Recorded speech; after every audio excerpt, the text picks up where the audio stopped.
کثرت کی آرزو نے تمہیں ہلاک کر ڈالا، حتیٰ کہ تم نے قبریں جا دیکھی۔ انتخابات میں کوئی ایک ظفر یاب ہوتا ہے اور کئی ہارتے ہیں۔ لاہور کے الیکشن میں سبھی ہار گئے۔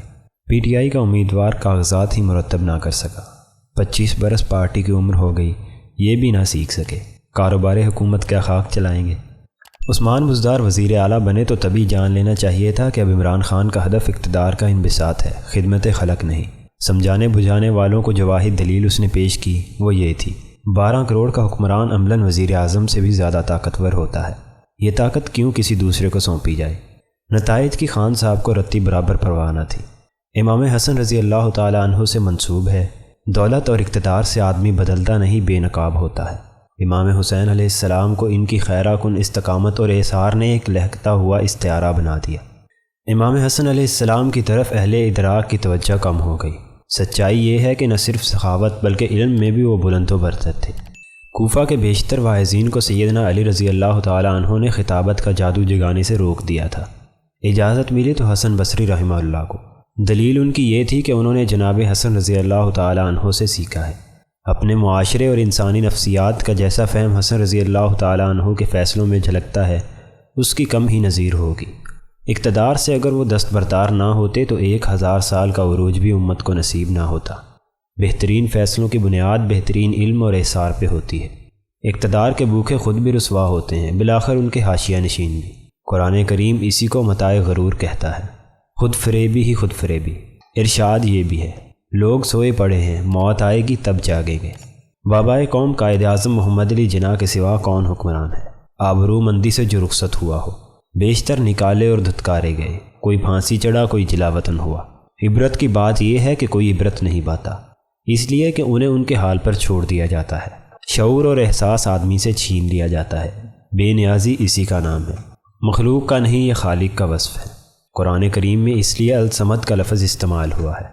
وہ چٹان جس کے سائے میں بادبانی جہاز پناہ لیا کرتے، سمندر بے نیاز، چٹان بے نیاز، حاجت مند جہاز کے مکین ہوتے ہیں۔ سب سے بڑی سزا آدم ذات کے لیے یہ ہے کہ پروردگار اس سے بے نیاز ہو جائے۔ حکومت کے بھوکوں کی رسی دراز کر دی جاتی ہے۔ اقتدار ہی نہیں، دولت دنیا سے بھی انہیں عشق ہو جائے تو آسمان سے کوئی رشتہ ان کا باقی نہیں رہتا، پھر وہ کتنے ہی بلند و بالا دکھائی دیں، دراصل کیڑے مکوڑے ہو جاتے ہیں۔ انہیں ان کی خواہشات کو سونپ دیا جاتا ہے۔ لاہور کا الیکشن ہو چکا تو 3 پارٹیوں نے 3 دعوے کیے اور ان کی تکرار کرتی رہیں۔ تحریک انصاف نے کہا ووٹوں کی شرح اس لیے کم رہی کہ وہ رزم گاہ میں موجود نہ تھے، اگر ہوتے تو گرمی بازار عروج پر ہوتی۔ سامنے کی بات یہ ہے کہ پچھلی بار بھی نون لیگ ہی جیتی تھی، 99,000 سے زیادہ ووٹ لیے تھے، سمٹ کے اب آدھے رہ گئے۔ اتوار کا دن تھا، وسائل فراہم، ایک یونین کونسل ارکان اسمبلی اور پارٹی کے عہدیداروں میں بانٹ دی گئی۔ لوگوں کی اکثریت لا تعلق رہی، 80% سے زیادہ نے عملاً بائیکاٹ ہی کیا۔ تحریک انصاف معرکے میں شریک ہوتی تو ووٹوں کی تعداد زیادہ سے زیادہ 30-32% ہو جاتی۔ لاہور شہر میں کون سے چاند ستارے پی ٹی آئی نے ٹانک دیے ہیں کہ خلق ان پر فدا ہوتی؟ عثمان بزداروں، اعجاز چودھریوں اور جمشید چیموں کے لیے کون زحمت اٹھاتا ہے؟ نون لیگ فتح کا جشن مناتی رہی۔ نشاط اور مسرت نہیں، یہ اداکاری تھی۔ سیاست میں اداکاری کا عنصر ہوتا ہے لیکن کچھ اور بھی۔ ہمارے ہاں تو فتح نوٹنکی رہ گئی۔ پیپلز پارٹی والے واقعی شاد ہوئے، اس لیے کہ 5,000 سے بڑھ کر ان کے ووٹ 33,000 ہو گئے۔ واقعہ یہ ہے کہ وہ بھی خود کو دھوکہ دے رہے ہیں۔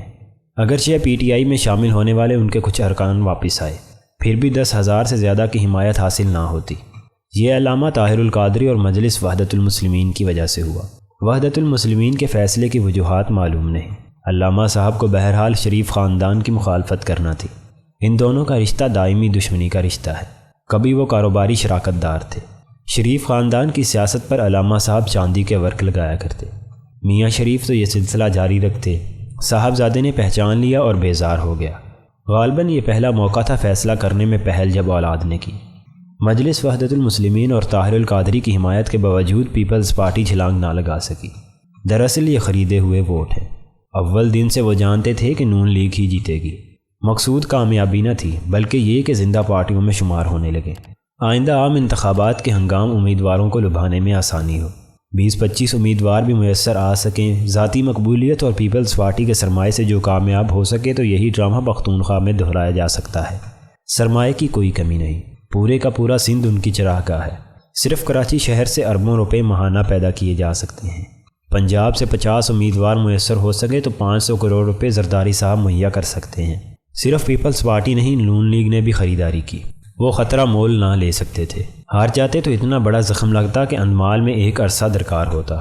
کوئی نہیں جیتا، 4 لاکھ میں سے 1 لاکھ ووٹر بھی باہر نہ نکلے۔ پی ٹی آئی الیکشن سے پہلے ہار گئی، نون لیگ اور پیپلز پارٹی پولنگ کے دن۔ خلق خدا ان سب سے بیزار ہیں، اور بہت بیزار، اس لیے کہ سب کے سب اقتدار کے بھوکے ہیں، عوامی احساسات اور امنگوں کے تاجر۔ ان میں کوئی صداقت، شعار اور امانت دار نہیں۔ کثرت کی آرزو نے تمہیں ہلاک کر ڈالا، حتیٰ کہ تم نے قبریں جا دیکھی۔